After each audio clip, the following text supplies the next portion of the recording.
And you know, he was looking at Pawnee County, because from the confluence on was the old original Pawnee Nation, 391,000 acres, from whence came many warriors. The first was Mad Bear, Kudix de Chadish. He won the Medal of Honor in 1869 at the Battle of Plum Creek, fighting hostile Sioux. He faced single-handedly 500 Sioux warriors. Another Medal of Honor from Pawnee was Ernest Evans, United States Navy, born in Pawnee in 1908. Another Medal of Honor here was Kenneth D. Bailey, United States Marines, born 21 October 1910, Pawnee, Oklahoma. I truly believe there's no town our size, perhaps a city, that can boast of 3 Congressional Medal of Honor winners.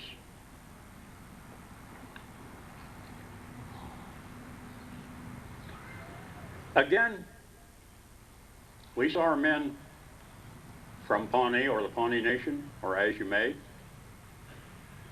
The Indian Wars, it was President Lincoln that put a bug in General Sheridan's ear and suggested they raise a battalion of Pawnees to fight the Indian Wars. This was in 1864.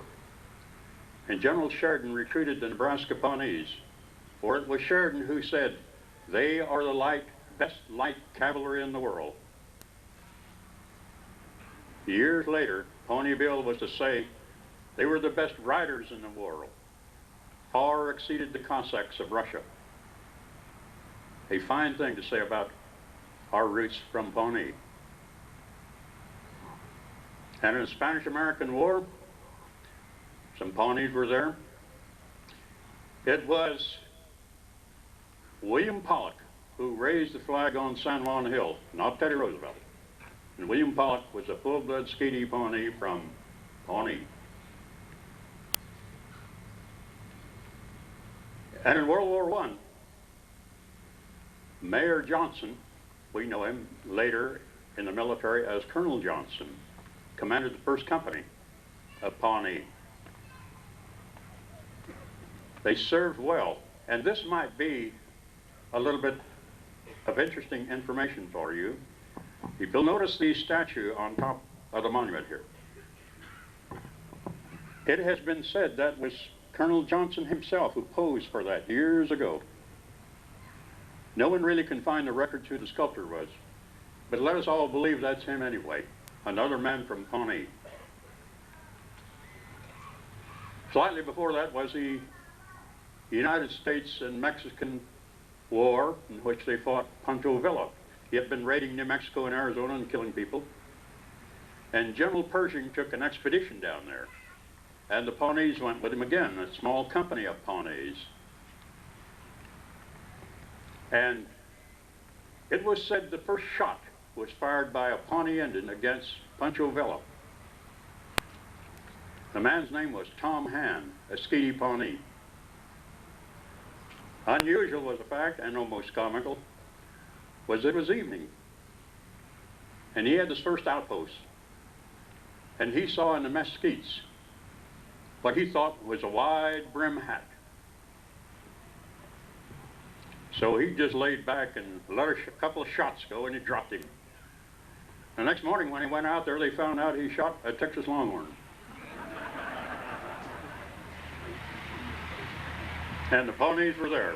And unusual was the fact that the lieutenant in charge of the Pawnees was a young, feisty lieutenant named George S. Patton, Jr. The world knew him later as Old Blood and Guts. I think Colonel Lyons will remember this, that General Patton spoke to us in Sicily, and the Pawnee Company sat right in front of Old Blood and Guts. And he came out with a very fiery speech, using very unchurchly adjectives, but he got the point across. We remembered him well. General Patton. the birth of the Pawnee Company. I say Pawnee because it is part of the 45th, we're really the 45th Division. B Company 179th. I wanted so badly as a young man to join the company because of the fighting history of the Pawnees. And I told my dad about this, and he said, go see Mr. Sanford. So I changed clothes. I'd been chopping wheat that day, and I went down to see him. And Lieutenant Sanford said this, Brummett, you got all your teeth in your head? And I said, yes. And he said, sign here, and that was it. Ladies and gentlemen, General, would you please stand up, please? A two-star general. All the Pawnees proud of this man. Believe me, he's a brave soldier. And Colonel Lyons, would you stand, please, just a moment? Another brave soldier.